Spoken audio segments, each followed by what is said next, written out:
ওই যে ইহুদিদের সাথে রোমানদের যুদ্ধের কথা বললাম, তারপর অনেক ইহুদি রোমান সাম্রাজ্যের বিভিন্ন অংশে বিতরণ করা হয়। ইহুদি জনগোষ্ঠীর একটা বড় অংশ জেরুজালেম এবং তার আশেপাশের এলাকা থেকে বিতাড়িত হয়। যুদ্ধের পর ইহুদি জনগোষ্ঠীর উপর রোমান শাসক কঠোর হয়ে ওঠে এবং তাদের ধর্মীয় এবং রাজনৈতিক স্বাধীনতা অনেক সংকুচিত হয়ে যায়।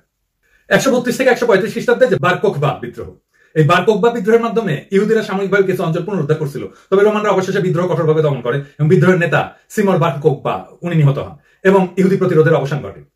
রোমান সম্রাট হাদ্রিয়ান বিদ্রোহ দমন করতে অত্যন্ত কঠোর ব্যবস্থা গ্রহণ করেন। লাখ লাখ ইহুদি নিহত হয় এবং অধিকাংশ শহর এবং গ্রাম ধ্বংস হয়। জেরুজালেমের নাম বদলায় দেয়, নাম দেওয়া হয় আইলিয়া ক্যাপিটেলিনা, একটা রোমান শহরে পরিণত করা হয় এবং ইহুদিদেরকে সেখানে প্রবেশ নিষিদ্ধ করা হয়। বিদ্রোহের পর ইহুদি জনগোষ্ঠী আরো বিচ্ছিন্ন হয়ে পড়ে এবং তারা বিশ্বের বিভিন্ন স্থানে ছড়ায় পড়ে। এইটা ইহুদি ডায়াসপোরার শুরুতে উল্লেখযোগ্য একটা ভূমিকা পালন করে। এই দুইটা বিদ্রোহের পর ইহুদি জনগোষ্ঠীর উপর রোমান শাসন আরো কঠোর হয় এবং তাদের রাজনৈতিক এবং ধর্মীয় অধিকার আরো সংকুচিত হয়ে পড়ে। ইহুদি জনগোষ্ঠীর প্রাচীন মাতৃভূমি থেকে বিতাড়ন এবং বিশ্বজুড়ে ছড়ায় পড়া ঘটনা ইহুদি ইতিহাসের একটা অত্যন্ত গুরুত্বপূর্ণ অধ্যায়। এখন কথা হইতেছে, কেন রোমানরা পছন্দ করতো না ইহুদি? রোমানরা দেবদেবী পূজা করতো, পৌত্তলিক ছিল। ইহুদিদের একশ্বরবাদী চর্চা রোমান সম্রাট মেনে নিত না। ইহুদিদের বিদ্রোহের সম্ভাবনাকে রোমানরা একটা বড় হুমকি হিসেবে দেখতো এবং তাদের বিতরণ করার মাধ্যমে এই সমস্যার সমাধান করতে চাইছিল। দেখেন, ঠিক একইভাবে মোদি ইন্ডিয়ার সমস্যার সমাধান করতে চায়। মুসলমানদের প্রার্থনা পদ্ধতিটা পছন্দ এবং মুসলমানদের খেলায় ইন্ডিয়ার সমস্যার সমাধান করতে চায়। ইহুদিরা বিতাড়িত হওয়ার পরে কোথায়? প্রথম এবং দ্বিতীয় শতাব্দীতে তারা ভূমধ্যসাগরীয় অঞ্চল যেমন ইতালি এবং গ্রিসে বসতি স্থাপন করে। 70 খ্রিস্টাব্দে দ্বিতীয় মন্দির ধ্বংসের পরে এবং 135 খ্রিস্টাব্দে বার কোখবা বিদ্রোহের পরে অনেক ইহুদি রোমান সাম্রাজ্যের বিভিন্ন অংশে ছড়ায় পড়ে, যার মধ্যে কিছু ইউরোপীয় অঞ্চল ছিল। মধ্যযুগে ইবেরিয়ান উপদ্বীপে ইহুদিরা বসতি স্থাপন করে, যেখানে তারা স্পেন এবং পর্তুগালের বিভিন্ন অঞ্চলে বসবাস শুরু করে। এই সময় তারা ব্যবসা এবং শিক্ষার মতো সেক্টরে যুক্ত হয়। মুসলিম শাসনে 8ম শতাব্দী থেকে 1492 সাল পর্যন্ত এই যে সময় ইবেরিয়ান উপদ্বীপে যখন ইহুদিরা ছিল, সেই সময়টা ছিল ইহুদিদের স্বর্ণযুগ, যখন তারা তুলনামূলকভাবে বিরাট ধর্মীয় স্বাধীনতা পায়। 10ম এবং 11শ শতাব্দীতে ইহুদিরা জার্মান এবং মধ্য ইউরোপের বিভিন্ন অঞ্চলে বসতি স্থাপন করে এবং তারা সাধারণত ব্যবসা, ব্যাংকিং এর সাথে যুক্ত ছিল এবং বড় বড় শহরে বসবাস করত। ইউরোপে ইহুদি বিদ্বেষ কেন এবং কবে থেকে শুরু হলো? ইউরোপের সাহিত্য এবং শিল্প যদি দেখেন তাহলে দেখবেন সেখানে দীর্ঘকাল ধরে ইহুদি বিদ্বেষের চর্চা চলতেছে। মধ্যযুগের ইউরোপীয় সাহিত্যে ইহুদিদের প্রতি বিদ্বেষমূলক বক্তব্য প্রায় দেখতে পাবেন। কিন্তু কেন? কারণ ইহুদিদেরকে দায়ী করা হতো যীশু খ্রিস্টের হত্যার জন্য এবং তাদেরকে ক্রাইস্ট কিলার বলে অভিহিত করা হতো। চসারে ক্যান্টারবেরি টেলস যারা পড়ছেন তারা জানেন যে ওইখানে প্রিয়রাইস টেলমান নামে একটা গল্প আছে, যেখানে ইহুদিদের নিষ্ঠুর হিসেবে চিত্রিত করা হয়েছে। অনেক মধ্যযুগীয় কাহিনীতে ইহুদিদের শয়তানের সঙ্গী বা রহস্যময় ব্যক্তিত্ব হিসেবে বর্ণনা করা হয়েছে। আমরা তো সবাই জানি উইলিয়াম শেক্সপিয়ারের দ্য মার্চেন্ট অফ ভেনিসের কথা, শাইলক নামে ইহুদি সুদখোরের চরিত্রের কথা, যে সুদ দিতে পারে না এই জন্য মাংস কেটে নিতে চাইছিল, বুকের মাংস। মনে আছে না? শাইলকের চরিত্রটা লোভী, নির্মম এবং প্রতিহিংসা পরায়ণ। চার্লস ডিকেন্স, আমরা তো জানি উনি একজন বিখ্যাত সাহিত্যিক ছিলেন, আমরা অনেকে পছন্দ করি। অলিভার টুইস্ট, যেটা আমরা পড়ছি ছোটবেলায়, এই উপন্যাসে ফাগিন নামে একটা চরিত্র আছে, যাকে একটা ইহুদি দস্যু হিসেবে চিত্রিত করা হয়েছে। ফাগিনের চরিত্রটা অত্যন্ত নেতিবাচক এবং ইহুদিদের প্রতি বিদ্বেষের প্রতীক হিসেবে ব্যবহৃত হয়েছে। এমনকি এডগার অ্যালান পো এবং ভলতেয়ার, ফরাসি বিপ্লবের বুদ্ধিজীবী, তাদের লেখা ইহুদি চরিত্র বা ইহুদি সমাজকে নেতিবাচক ভাবে তুলে ধরা হয়েছে। এডগার অ্যালান পোর ওক্সেট গসপেল বা আনবিয়ারেবল আরাবেক্স, ভলতেয়ারের কাদিদ, এখানে একটা ক্যারেক্টার আছে ইহুদি বণিকে ডনি সাকার এবং এই চরিত্রটা লোভী, দুর্নীতিগ্রস্ত।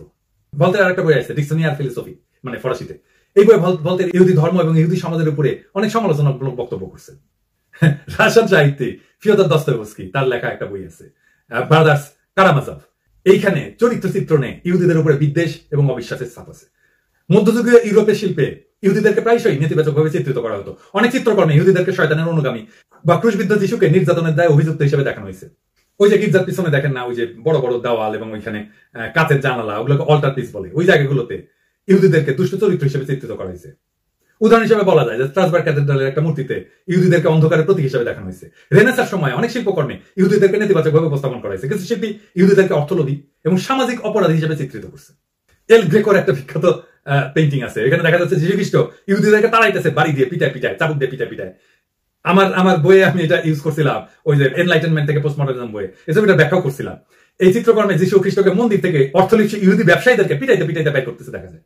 দ্য ম্যান অফ সরোজ বা হিয়েরোনিমাস বোস, এই চিত্রকর্মে যীশু খ্রিস্টকে চিত্রিত করছেন, যেখানে ইহুদি নেতাদেরকে অত্যন্ত নেতিবাচক ভাবে দেখানো হয়েছে। এরা যীশুকে ক্রুশবিদ্ধ করার আগে যন্ত্রণা দিচ্ছে এবং উপহাস করতেছে। তাদেরকে এমনই নিষ্ঠুর এবং হিংস্র হিসেবে উপস্থাপন করা হয়েছে। ইকো হোমোয় নারাচনে, এটার মানে হচ্ছে যে বিহোল্ড দ্য ম্যান, এই লোকটাকে দেখো। মানে যীশু খ্রিস্টকে যখন মৃত্যুদণ্ড দেওয়া হয় তখন রোমান গভর্নর এইটা যীশু খ্রিস্টকে দেখায় বলছিল, এটাই ওল্ড টেস্টামেন্টে আছে। এমনকি সাম্প্রতিক সাহিত্যে আর্নেস্ট হেমিংওয়ে তার লেখাতে পাবেন ইহুদিদের নিয়ে প্রেজুডিস। ইউরোপে মনে করা হতো যে ইহুদিদের নাক বিভৎস রকম বড়। আমি আর্নেস্ট হেমিংওয়ে এর একটা বই বুক রিভিউ করছিলাম, সান অলসো রাইজেস, যাদের মনে আছে তারা মনে করতে পারবেন। ওইখানে আমি আলাপটা করছিলাম, যদি সময় থাকে এটা দেখতে পারেন আর কি। তাও শোনেন, এই অংশটুকু শোনেন, মজা লাগবে। উপন্যাসটা যার বয়ানে বলা হচ্ছে সেটা আসলে আর্নেস্ট হেমিংওয়ে এর বয়ান। তিনি ন্যারেট করছেন। উপন্যাসে 5 ধরনের ন্যারেটর থাকে। আর গভীরে গেলাম না, আমি নিজেই খেই হারিয়ে ফেলবো তাহলে। যাই হোক, মূল উপন্যাসে আসি। রবার্ট একজন মিডল ওয়েট বক্সার। সে একজন ইহুদি এবং সে বক্সিং শিখেছে এই জন্য নয় যে সে বক্সিং খুব ভালোবাসে। সে বক্সিং শিখেছে কারণ তাকে যদি তার ধর্ম পরিচয়ের জন্য কেউ অপমান করতে আসে, যেন সে তাকে ফুটাই দিতে পারে। আপনি 13 থেকে 16 লাইন দেখুন প্রথম পৃষ্ঠার। সেখানে হেমিংওয়ে লিখছে যে রবার্টের সাথে স্পাইডার কেলি বক্সিং করতে গিয়ে রবার্টের নাক ফাটিয়ে দিয়েছে।